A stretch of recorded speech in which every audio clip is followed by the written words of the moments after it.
Welcome back to Intro to Philosophy 1010, our book, The World of Philosophy, an introductory reader by Stephen Kahn. In this video, we're going over Thomas Nagel's article, What is it like to be a bat? So we are preparing for exam 3. This covers part B, question 3. What is Nagel's point in discussing bats? All right, so part A is dividing up this whole part 4 of our book. It's divided into parts A, B, C, and D. A is the mind-body problem, which we're going over here. B is the self, C is identity, D is free will. Part A says which of the articles in those, choose one of the articles from any of those 4 categories and which describes that subject the best. So for example, if you wanted to answer part A, question 1, the mind-body problem, and you might say, Thomas Nagel, his views on the relation of mind and body presents the best argument. Why? Because whatever you think the reason that he presents the best argument is, but we've gone over Churchland and we've gone over Gilbert Ryle, we've gone over René Descartes. So the mind-body problem. What is the mind-body problem? I haven't said it explicitly yet, but if you look on page 100, Stephen Kahn's introductory notes to René Descartes' Meditations on First Philosophy, he talks about the second paragraph of his introductory notes. He says, one of the central issues in metaphysics is commonly referred to by philosophers as the mind-body problem. Are you identical with your body, your mind, or some combination of the two? If you are a combination, how are the mind and body connected so as to form one person? So Descartes said, I am a thinking substance not extended in space. My body is an unthinking substance extended in space. So I've gone over that a bunch of times because that's the fundamental starting point of this discussion of the mind-body problem. So the problem is, how does this immaterial mind affect a material body? The one is not extended in space, the other is. So how can something not extended in space ever touch a physical thing? It seems impossible. So some people say, well, that's because it is impossible and the mind is not separate from the body. The mind is a byproduct of the body. When a body is complex enough, consciousness emerges. We went over those issues in Churchland's article, The Mind-Body Problem by Paul Churchland. So Thomas Nagel's trying to point out, you can't describe what consciousness is. That you try to describe what it's like to be a bat. What is a bat's subjective awareness like? And he's saying you can't describe it, so you wouldn't be able to describe it using physics. You could have the perfect description of a bat's physiology, of its brain and its nervous system. You could understand it perfectly, but still that would never give you any information on the subjective quality of what it is like to be a bat. That knowledge of what consciousness is beyond the ability of the human mind. Let me cut to the chase here. On page 121, he says, the left-hand column near the bottom, the structure of their own minds might make it impossible for them to succeed. But we know they would be wrong to conclude that there's not anything precise that it is like to be us. So he's talking about, what if there were Martians who were so radically different from us that they wouldn't know how to explain our subjective human awareness. So the structure of their minds might make it impossible for them. So we might have structural limitations, whether the structure is physical structure or the non-physical structures like the a priori categories of thought that Immanuel Kant talks about, the archetypes of the collective unconscious that Carl Jung talks about, the absolute ideas that Plato talks about. Maybe we don't have these categories of thought that are required for using language to explain what consciousness is. It might surpass the ability. on page 121, the right-hand column. He says, Martians have experiences fully comparable in richness of detail to our own. It would be fine if someone were to develop concepts and a theory that enabled us to think about those things.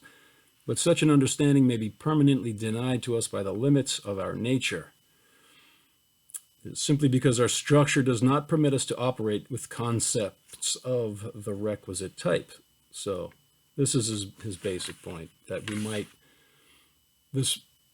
a solution to the mind-body problem might be outside human capacity. We might never be able to describe what consciousness is.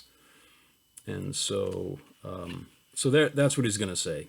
Maybe we just lack the structural abilities, we lack the language, and I'll come back to that. But now so that's where he's going with this whole idea. Imagine what it's like to be a bat. So he's saying, a bat uses echolocation. That's what makes it so alien to us. What would it be like to have very poor vision and to fly around and catch insects in your mouth and capturing them using high-pitched shrieks that are rapidly emanating in a forward direction, and they bounce back, and that's how you locate your food? He's saying that would be impossible for us to imagine. I don't think it would be that impossible. I was watching a movie about Ray Charles, the musician, the blind musician, and someone asked him on a bus, how do you get around without a cane? I guess he didn't have a cane, and he said that he listens. He wears hard-soled shoes that make a loud clicking noise when he walks, and then he can hear it bouncing off the walls. That tells him if he's getting close to an obstacle. So it's not entirely outside the human capacity to use echolocation to get around, but that's really beside the point, because he'll say that even if you can't even understand what another person is experiencing subjectively. You probably have a better idea, but you couldn't prove it because you aren't the other person. So how would you know what they're experiencing? I know my friend Ethan in high school, he had a debate with a ceramics teacher, the pottery teacher, about color. He says, well, how do you know that what I call red is my experience of the color red is the same experience that you're having? And then her point was, well, look, what do you call that? He's like, red. He goes, yes. She said, I do too. He's like, yeah, but you might be seeing what I see as polka dots and stripes, but you're calling it red because that when you see that, that's what the word that you associate with it. But how would we prove that we're experiencing the same thing? And she was getting upset. But his point was the same one that Thomas Nagel's making here. So I will. So on the left-hand column of page 121, I'm just going to give a little sample of his writing here. He says, but we believe that these experiences also have, in each case, a specific subjective character which it is beyond our ability to conceive. So this is a bat. When a bat is living its bat life, that bat has a subjective experience, but we wouldn't be able to conceive what that is like. But we believe that these experiences also have, in each case, a specific subjective character which is beyond our ability to conceive. And if there is conscious life elsewhere in the universe, it is likely that some of it will not be describable even in the most general experiential terms available to us. The problem is not confined to exotic cases, however, for it exists between one person and another.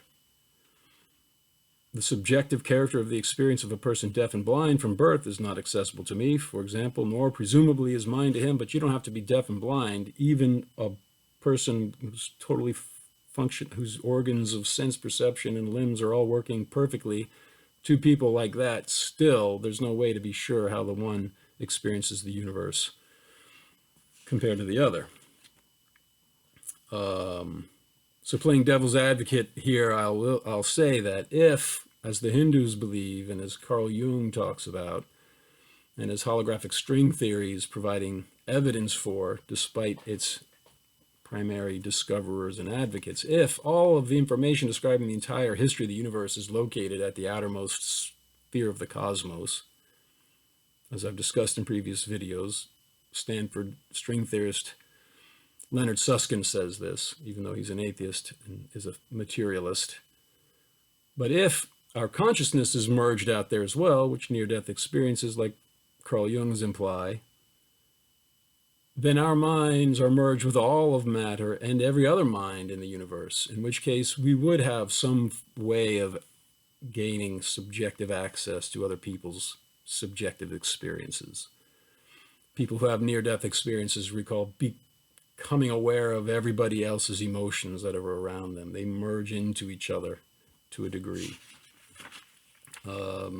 So it's not entirely impossible for one subjective point of consciousness to be aware of the subjective experience of another if all of our consciousness is merged at the outermost sphere of the universe. And I'll also want to point out here that what Thomas Nagel is arguing in What It Is Like to Be a Bat, Henri Bergson, another philosopher, I think his analysis of language would be helpful here. So let me just read, I wrote the word Bergson here, and this is why. So he said, so I'm going to read a little bit of Thomas Nagel, right-hand column, page 121. But one might also believe that there are facts which could not ever be represented or comprehended by human beings, even if the species lasted forever, simply because our structure does not permit us to operate with concepts of the requisite type.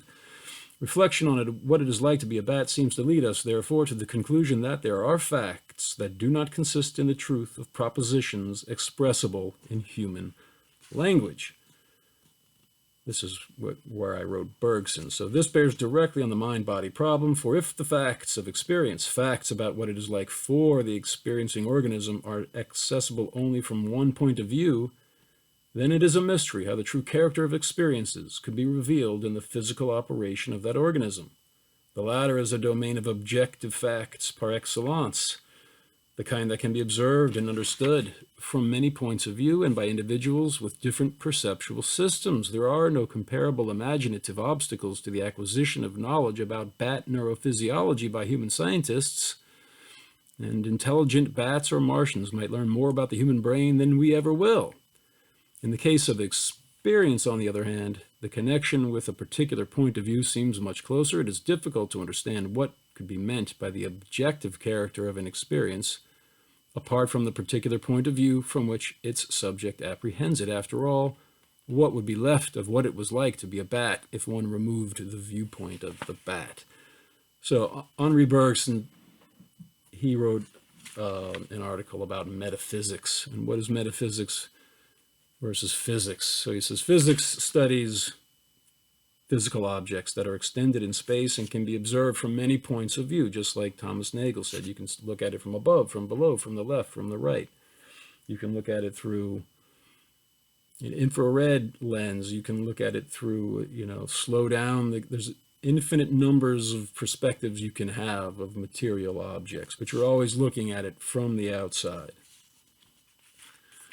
Metaphysics, on the other hand, you can only have knowledge of something from within, and it will be all at once. You don't accumulate different perspectives. It's having a particular point of view. You look at objects, they're outside you, you're observing them. Metaphysics is the study of the subjective experience itself, and you can't use language to describe it. Why? He says because when you're describing physical things, what you're really doing is using words, which are symbols, and applying a symbol to one thing, but you apply the same symbol to other things, which are similar to the first thing. So if you want to say, all right, this pen is green, it's, man, it looks blue in that. I'm looking at the screen, but it's green here in my hand. What is it? Describe it using language. Well, it's a cylinder. It's about 5 inches long. It's green. Okay.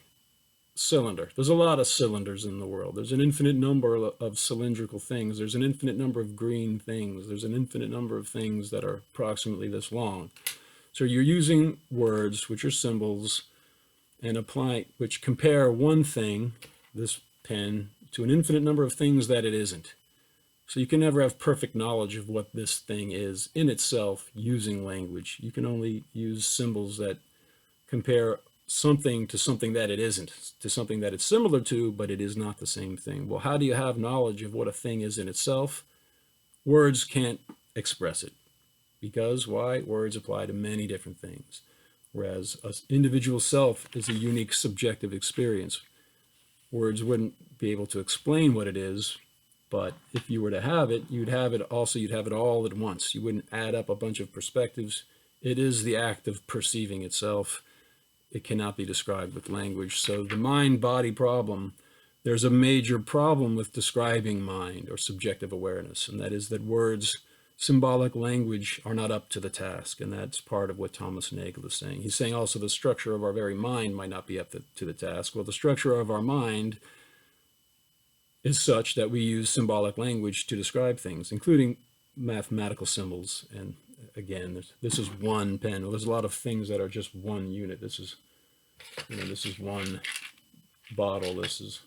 So again, the point is symbolic language can be used to describe objects, but it can't fully describe a subjective experience. All right, I think that's enough for this video.